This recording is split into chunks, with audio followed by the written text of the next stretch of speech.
Good afternoon, ladies and gentlemen, and welcome to another segment of Asaph Cafe. I am your host, Asaph Adonai, and on my immediate left, we have our hostess, Patty Reed, the hostess with the mostess. Mrs. Doubtfire with power. And our mascot, Pee Wee, here. And this is going to be a very, very short tribute. In this edition of Asaph Cafe, I want to talk about my Aunt Doris Kohltoff in New York. This is just a tribute. She passed away about 2 or 3 days ago. And how are you holding up? Well, I'm holding up fine. It's not me that I'm really worried about. It's more the family in New York, because this is the family that I don't see very often.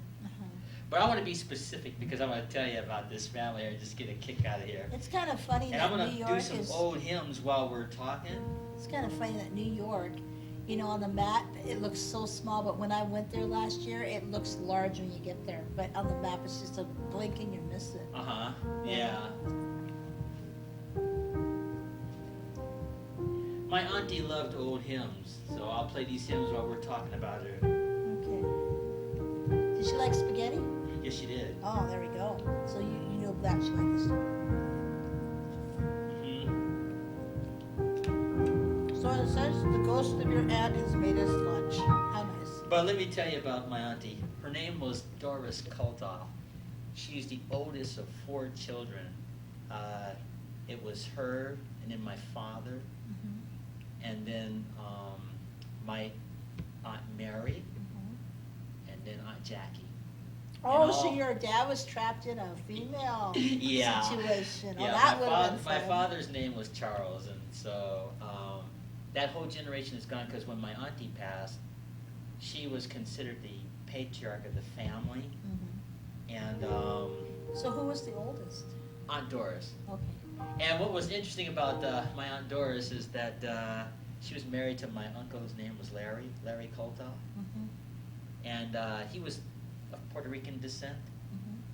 So Like a Ricky Ricardo? Yeah, well, yeah, my Uncle Larry would be sitting in the bedroom when I used to visit them the first time about 20 years ago. And he used to listen to the music of Sinatra. You had this Puerto Rican fella listening to Frank Sinatra. And then your aunt didn't like that. Well, it's not that she didn't like it, but I don't think that was her thing. But one thing about my Aunt Doris, though, you know, she was going to be a singer as a young woman. She used to practice opera, of all things. And she once demonstrated a piece of an aria for me, a classical aria. And I thought it sounded pretty good. But my Aunt Doris gave up that dream to raise her children. Oh, I was going to ask you. Yeah, she gave up those opera dreams to raise her children. And sing Happy Birthday. Yeah, and so my cousin Leo is the oldest of the family, Leo Williams. And then there was my cousin Charles, and we called him Cal. And Cal was what you would call the rough, tough cousin of the family. Could beat up anybody. You know, you always get one of those cousins that could do that. And so Cal was, the brute. Yeah, Cal was like the fearless cousin in the family. There you go. That could whoop anybody. It was always amazing how Cal could do that. I remember when we were kids and we were growing up. And was it just an image, or did he really? No, he was a rough, tough cousin. He loved the family and all. Could have been a but boxer or a wrestler? Yeah, he probably could have. I mean, he was just one of those cousins that could just whoop anybody. And then my Aunt Doris had some other cousins in the family that she raised. She raised my cousin Sebastian.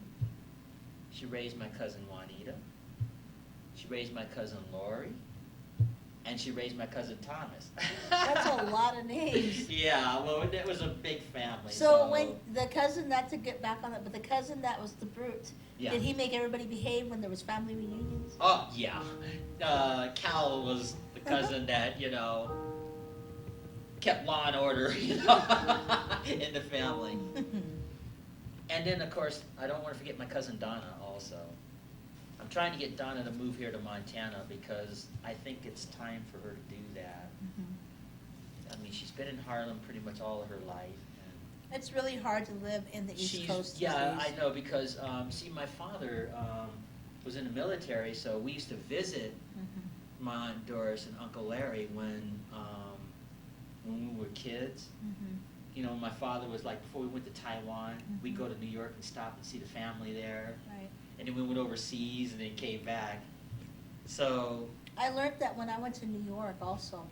Even though the 9/11 event is long past, there are still a lot of citizens that are skittish. They're just kind of scared of who to talk to, just on the spur of the moment, and they're just so worried that and something like that could happen again. And in just a wink of an eye, it's very very sad. You know, it's really spread out. You know, except from the map point, and you wouldn't expect a lot of people to still be, you know, but a lot of people were so affected, you know, because they lost loved ones, and it was very scary, like a movie scene almost, but it was live, you know, reality TV that hit home, you know, and it's really sad that it could have been prevented, but. Yeah, but my auntie loved old hymns, you know, she wasn't necessarily into Frank Sinatra, some people just aren't. Right. But she did like the old hymns, and since she just passed away a couple of days ago, I'm just going to do some old hymns here while I'm talking. Okay. And for you people out there in TV land watching, I'm talking about my family in New York, the Kohltoff family in New York. So they're an interesting bunch of Did she like to cook? family. Yes, she did. My Aunt Doris loved cooking. What was her favorite dish? She cooked everything. Well, okay, one of the things that I always appreciated about my auntie was she used to make a lot of whiting fish. Are you familiar with that? No. It's a type of a fish that you put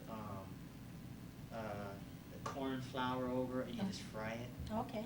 And she used to send me to the market. Asaph, I want you to go down and get me some fish, baby. I'm going to cook you some fish. And I'd walk like this long mile and I'd go down to that fish market over there on Jamaica Boulevard out there. Because my auntie lived in Queens at that time. And that was a long walk from So is that when the 149th Jamaicans actually landed in New York first? Well, no, she lived on a street called 143rd Street, on the corner of 143rd and 109. You had to walk down 109 till you got the Sutphin Boulevard. You walk down Sutphin all the way down to where that Jamaica Mall was. And I used to walk down there to get my Aunt Doris some whiting fish, and then when I'd come back about a whole hour later, because of a long walk. Well, the blocks are pretty big. Yeah, they are. And she'd make a whole bunch of fish, and so she used to feed me and all my cousins when I was visiting there. Because, I mean, she'd get a whole lot. She could, like, big stack plate full. So you Sounds eat fishy. like, you could eat like about 5 or 6 pieces of fish and beat the stuff. No. You know, along with the other food. And my aunt Doris lived in this big, like, 2-story house with a downstairs basement, like, you know, how they have those houses in New York, like all in the family. Right. And so my cousin Cal would sleep downstairs. That was his domain. That was his kingdom, you know. And so all of us used to walk down these flight of steps to get down to that basement. It's like Billy part. Goes Rough, right? And that was his turf. That was his territory. He was the troll under the bridge. Yeah. So, but he would always guard the family and watch the family. So, but I wanted to talk basically about my cousin Lourie, because out of all of my cousins, I love them all. But I think I have the highest respect for Lourie. And the reason I say that is because Laurie's had some health and cancer issues over the years. Right. And so while Lourie was dealing with that, she's taking care of her mother. She's, you know, my Aunt Doris, which was Laurie's mom. That's a lot. That's a lot. And my Aunt Doris had some Alzheimer's issues, and it was getting to the point where she didn't really know hardly anybody or remember much anymore. So had I got the opportunity to go to New York and see Aunt Doris, I don't think she would have remembered me anyway. But at least she could. You got to know her when she was younger. in her prime. And we visited, like, you know, when Cal and Lourie and when they were all very young, we used to go to New York a lot. And I remember I used to talk to my Uncle Larry all the time. You know, we were growing up, and then my father would hang out with my uncle at that time. And the arguments would fly. No, not necessarily. Just, you know, my dad's an old New Yorker. He was born in North Carolina, actually, but he was raised in New York. And of course, my father wasn't there a lot because he was busy traveling, being in the Air Force. You know. So did he have a Southern New Yorker accent? No, just, you know, he just got in the military and spent his life in the military. And whenever we would come back to the U.S. or be in the East Coast from California or whatever, we would visit my Aunt Doris and Uncle Larry. So it was fun. But my Aunt Doris, you know, she was she was interesting to me. And like I told you, one fun thing she used to do, and I know the family probably doesn't want me to necessarily say this, but you know, when she was like trying to discipline the family, she used to walk around the house with this meat cleaver. And she wasn't going to celebrate Halloween, remember? No, this has nothing to do with Halloween. She wasn't going to use it. I just think it was her way of scaring folks when we were kids, you know. So what kind of movies did she watch back then? No, she would just watch regular television. Oh, okay. But one thing about my Aunt Doris, though, she was a good singer. I mean, she really, if she had gotten the opportunity, I think she could have made it in the world of opera. And did she ever go to the Opera House over in New York? She might have when she was a young woman. Because Vaudeville was my understanding of our family, my Aunt Doris was friends with the singer Patti LaBelle. Okay, yeah, that's a good singer. And from what I understand in our family history, Patti LaBelle used to babysit me when I was like really, really little. Like oh, well, okay, now I'm celebrity, really again, undercover celebrity. Well, no, she was friends with my Aunt Doris is the understanding I have in our family. But getting back to Lourie, you know, it's just amazing that Lourie could honor her mom considering the health challenges that she's been going through and take care of her auntie, take care of her mother. And then they posted some stuff on Facebook, so that is cool, you know. That's cool. On my Facebook, I have a whole bunch of New Yorkers. I have no idea who they are. They just keep. Well, I have a really big family in New York, you know. I used to have a cousin. Well, she's gone now. My cousin Tony. I gotta tell you about her. Tony lived in New Jersey. She was light-skinned, African American. Yeah. Okay. And she used to carry this little like knife like on her side.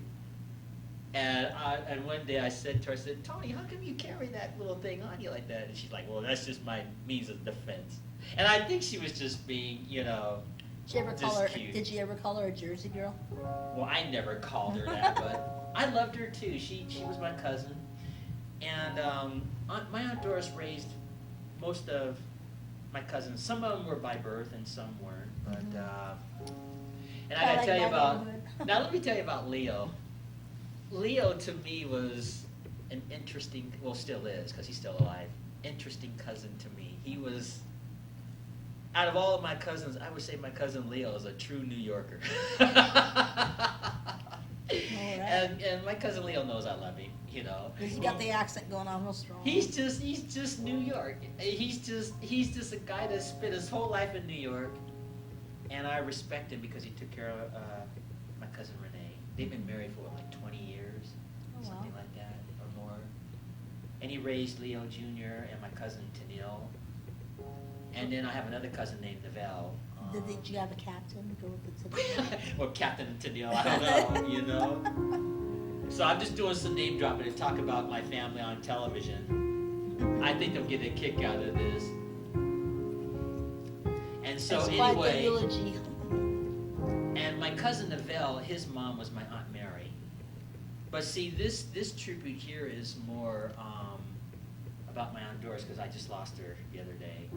And she was just such a funny aunt to me and just a character. But she could be eating fish right now in heaven, you know. Yeah, but you know another thing about my aunt, she knew New York so well that if I had a job to do in New York, or I had to catch a train or something, she would tell me exactly what train to catch and where to go, and with perfect accuracy. My Aunt Doris was right. Like if I had to go out into Manhattan, and I was always impressed with that my Aunt Doris could know New York that well. Oh man, now I got lost trying to deal with New York. Now getting back to my Aunt Mary, she also raised a son named Aaron, who's also my cousin. I have a lot of cousins in New York. So my Aunt Mary raised my cousin Neville and Aaron, and of course my Aunt Doris raised all those other cousins I mentioned. I had about 5 cousins. Well, I had a lot. And then also, I want to talk about Aunt Jackie for a second. She raised my cousin Sheila, and she raised, oh gosh, I've got so many cousins, I can't even think all their names. My cousins were half Indian and Monique, half Hispanic. yeah, my cousin Monique, yeah. So she was raised by Aunt Jackie, and of course they have, you know, their children and so on. My cousins, majority of them were boys, and then there was two girls, and they all have Spanish names. And the boys every winter would pick on my brothers and want to play. They called it swimmer, but they would play football, right? And the goal was to throw the football to my brothers and then pile on them. I wouldn't let them make a goal. So, and I'd tell my brothers, why do you keep playing that with Jason and Jose and all them? Because it's fun. And, and they're laughing going, yeah, it's fun to smear them in the snow like that. Yeah, catch the ball. Here you go, Lonnie. Here you go, David. And David, though, was a little bit smarter than Lonnie. So he figured out if he stays on the outside away from the ice, he could make it to the goal. Lonnie would go right into the ice and slip and fall, and they'd pile on him right away. So he was the one that became the main target of the football game.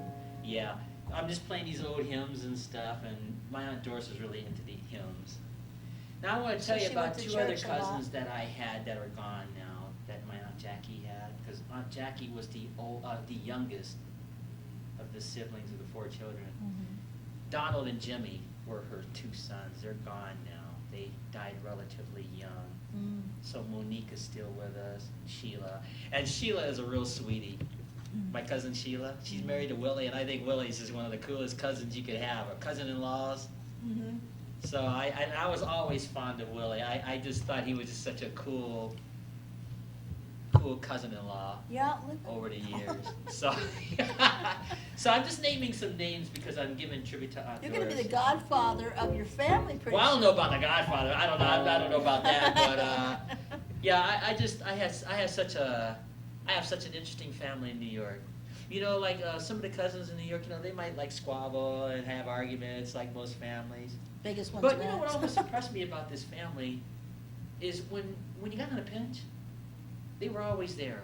That's what it was like all the fighting was forgotten. Right. And deal with the matter now. Yeah, they just would deal with the matter. Whether it's a health issue or a financial issue or just some... Well, that's the way family is supposed to be. And I don't think there's a family in the face of the earth like my family in New York when it came to that.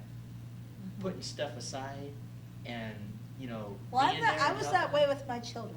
Yeah, I realize that. Except for my oldest one didn't care. Everything was always supposed to be about him, so. Yeah, but, all of my cousins, they're all like that. Like, when I visited New York once before, I always felt at home. I never felt threatened, because I've got some cousins that can just kick some butt, right? So, if I went up against my cousins, I would lose. That's the Bronx of New York, right there. I felt safe, though, with my family. I got to tell you about my cousin Cal for a second. One Halloween, I had gone down to the store. There used to be this mini mart near where my auntie lived at the time. And these two African-American fellas singled me out, and they sprayed me with eggs. Oh, wow. They just, laid into me. And then they screamed out, "Happy Halloween," right? And I'd come home, I'm all soaked and wet and everything. And I told my cousin Cal, I said, "Those guys got me." He said, "All right, I'll handle it." He didn't tell anybody what he was going to do. What does he do? He goes in the refrigerator and he gets this big carton of eggs that Aunt Doris had in there. And Cal actually went down to that corner, singled out and found those guys that got me. And he gave them a dose of their medicine. I mean, he just laid in with it. He took this whole carton of eggs and just really laid into these two guys, That's cool. defending me. And I never forgot that. And then he comes home huffing and puffing, right, because he didn't want to get caught. But yeah, Cal laid into those guys for spraying me on that Halloween. I had something like that happen to me. I had my first car when I was 14. And I decided I was going to go up on the hill over here. We called it Snob Knob back then. And it's up there past Higgins and out past the 34th and Russell, way up on the hill there. And somebody decided to egg my car with two eggs, and I heard a thump thump on the corner. I'm like, well, I didn't stop, but after I got to my friends, I got out. Sure enough, yeah, there was two eggs hid on the passenger side and the back side. They go, "Oh, you've been had." I said, "Yeah, that's why you can't drive around the rich very often, I guess." Back then, that's what we thought of the neighborhood between the college and the south part of Missoula. That's where the ritzy Rits were always living and stuff. That was good that Cal did that. Yeah, that's a true story.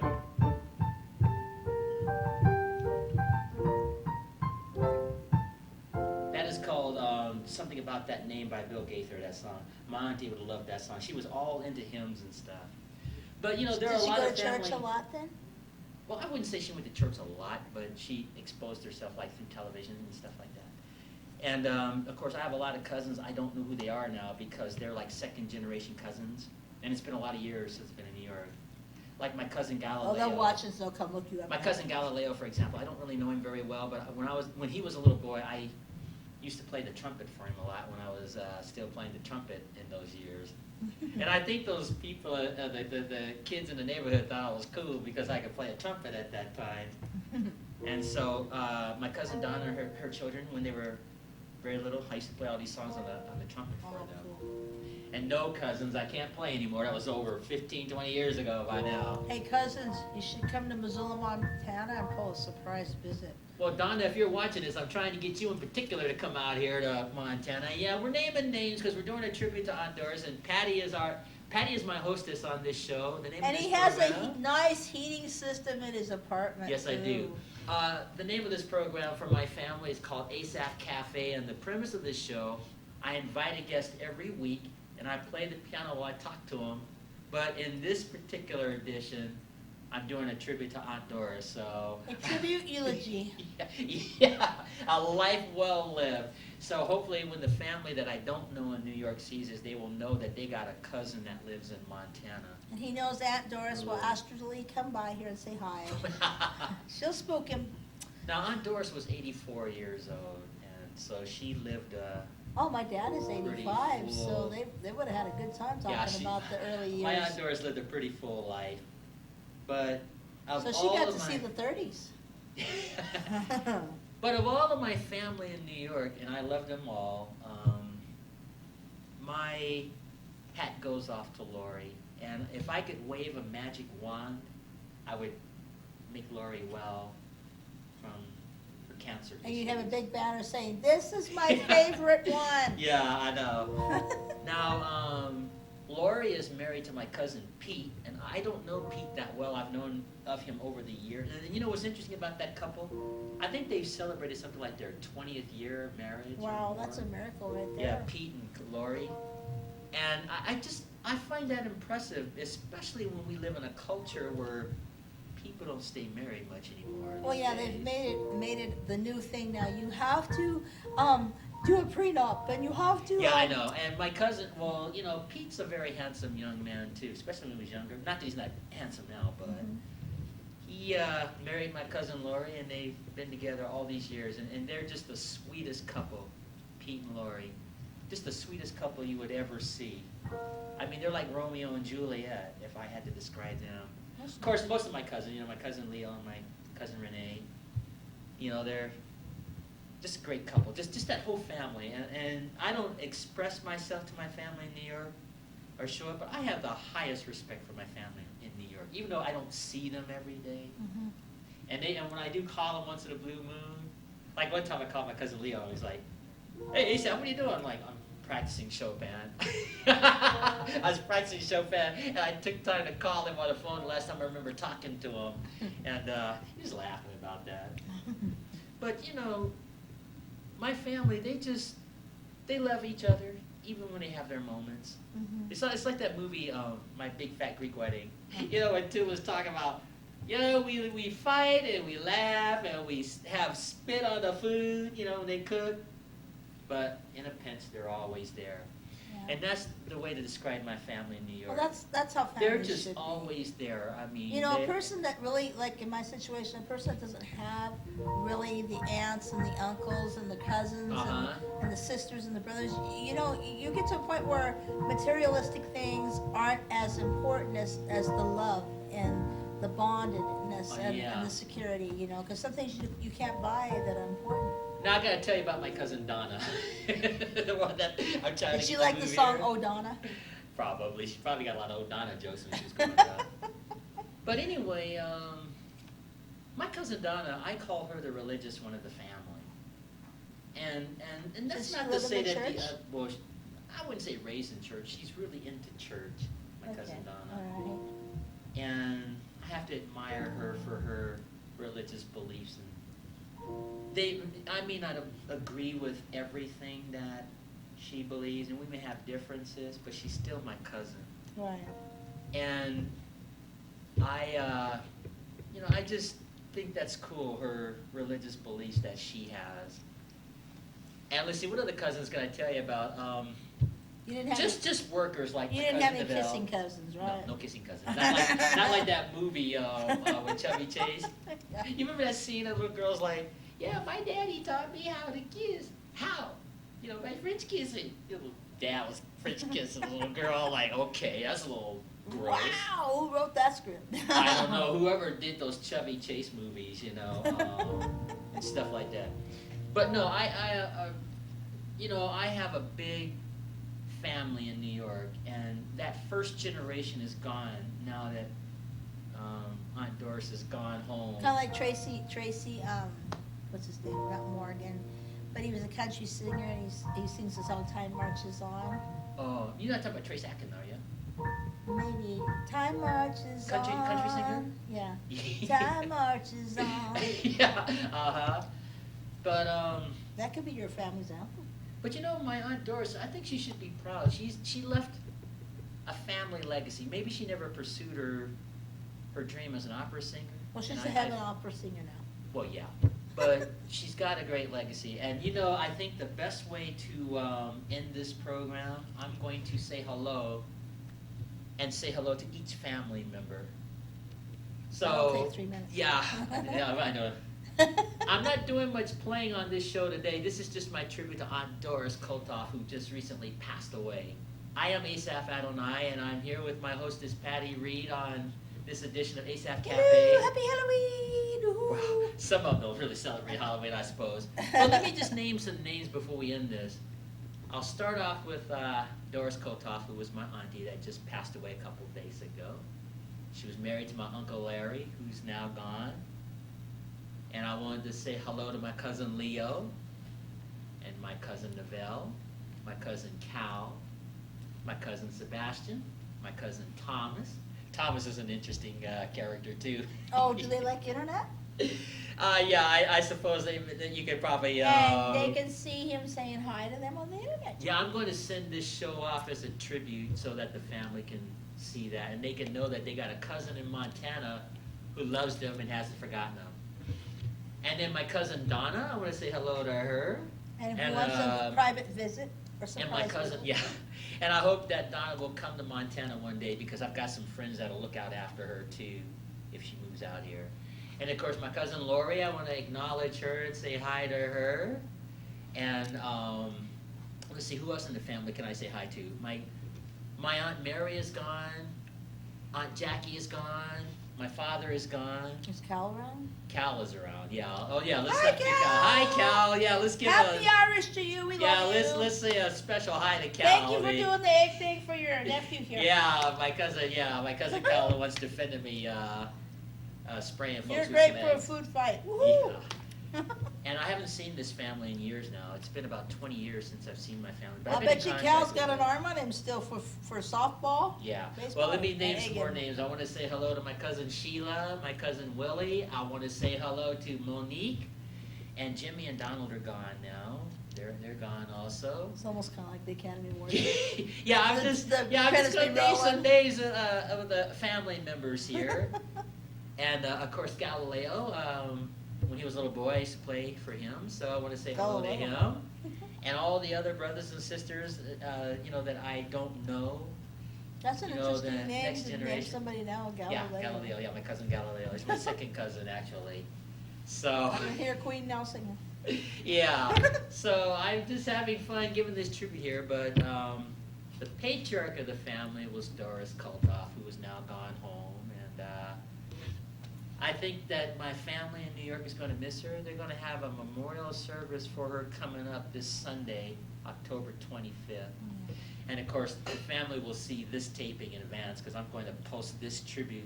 Well, the good thing, your Aunt Doris doesn't have to worry about rent anymore. No, probably not, but... Because rent in New York, I realized how high it was. I was checking the newspaper out when I was over there, and I had went from Manhattan because I just couldn't handle the riffraff. I drove over to Plainview, New York, and I was looking at the newspaper, and I was like amazed that people still stay there with the pricing like it is. Yeah. Wow. And That's let me a say wild hello to my cousin Willie too, married to Sheila, cousin Sheila. I don't want to forget Willie here. He's the cool cousin of the family too. Way cool. If you ever met him, you would really like him. I think you would like all of my family if you got to meet them.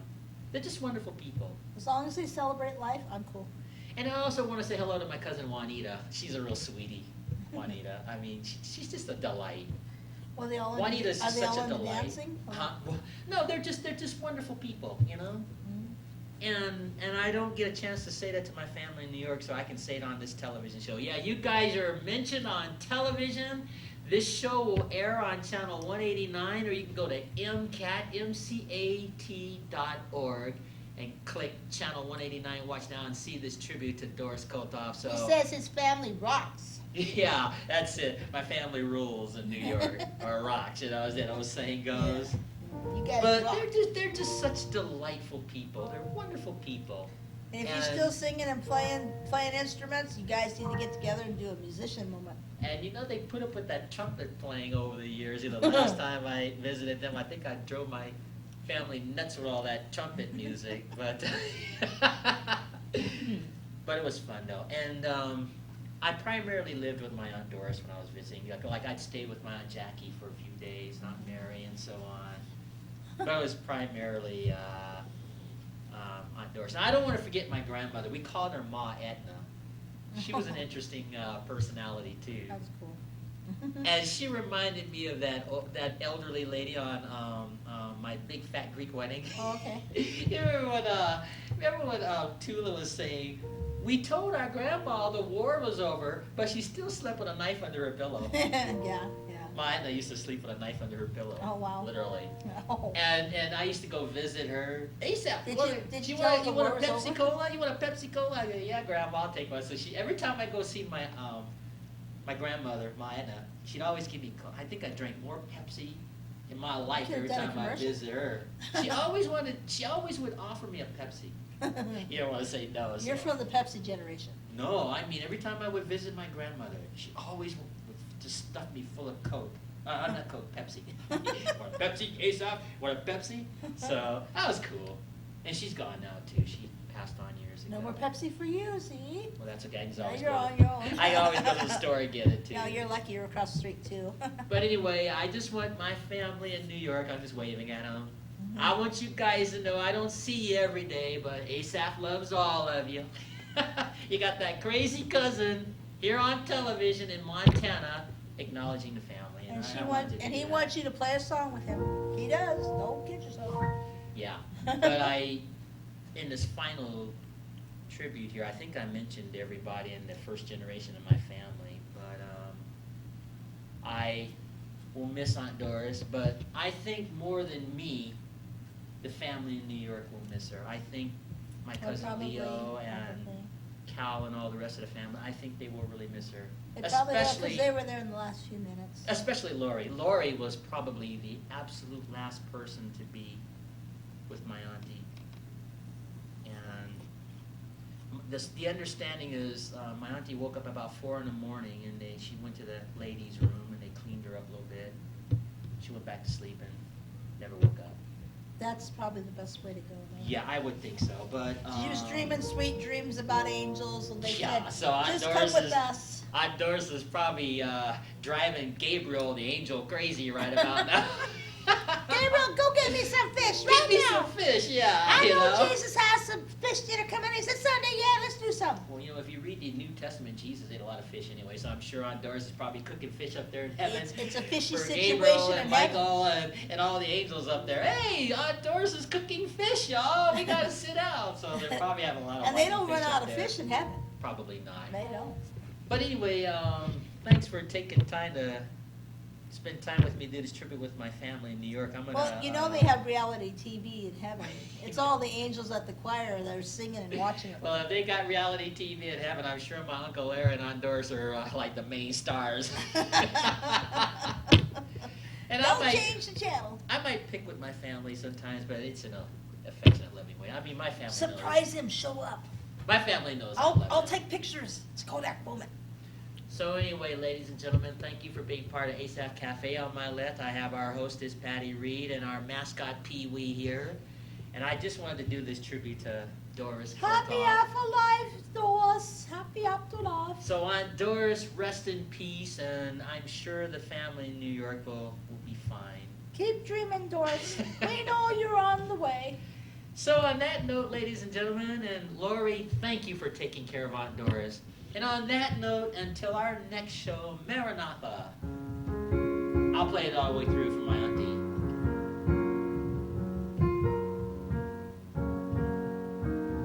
This is a cool song I'll play for Aunt Doris here. This guy's in love with you.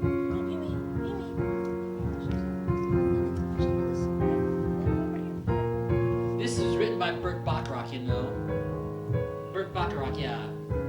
And the name of the song is called This Guy's in Love with You. Play the piano, dear. She's playing along with you. Yeah, I'll play for Aunt Doris here. You can pick Pee Wee up and put him on camera if you want. Oh yeah, she's showing up. This dog's in love with you, Doris. Yeah. We love you. Aunt Doris would have loved this song, you know. She would have loved it. New York, New York. I think it's the perfect song to play for her. See, in New York, you have the Windy City, but over here it's Great Falls, Montana.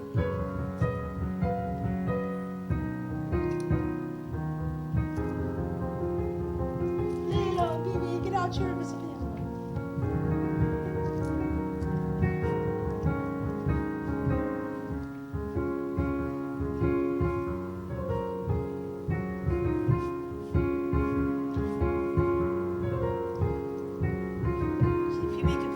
Yeah, really.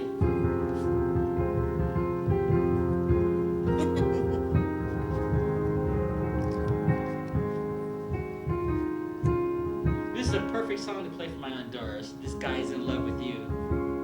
This dog's in love with you. Yeah. Rest in peace, Aunt Doris, and hello to my family in New York. Bye. See you later. Until our next show, Maranatha. Happy Irish. Woohoo. Ooh, werewolves of London.